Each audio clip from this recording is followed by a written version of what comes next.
2026年1月份生活聖言。我們都係兄弟姊妹，因為得一個身體同埋一個聖神，正如你們蒙召同有一個希望一樣。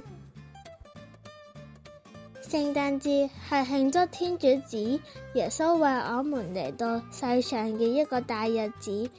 在接落嚟嘅幾個月裏邊，我哋重溫耶穌嘅生平，在佢世上所做嘅一切同埋佢嘅教導，直到佢死亡、復活同回歸天父。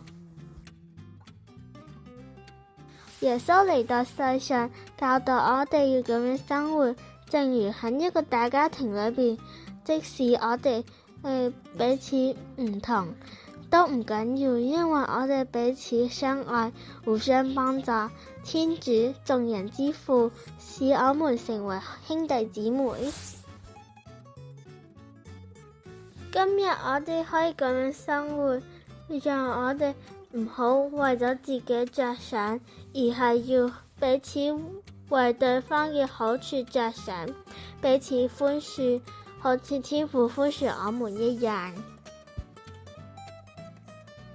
我嘅名叫小林，住喺日本。今年我哋班嚟咗好多新同學，其實要同每個人都成為朋友，我唔容易，但我會努力。例如有一個同學以前都唔同我打招呼，但我仍然繼續去愛佢，而家佢又會同我打招呼啦。有一天，一個同學嘅擦膠唔見咗，佢周圍揾，但係都冇揾到。我見佢非常難過，冇人去幫佢，我即刻去幫佢，但係都係冇揾到。擦膠竟然唔見咗，最後所有嘅同學都一齊開始幫忙揾。揾到了，太好啦！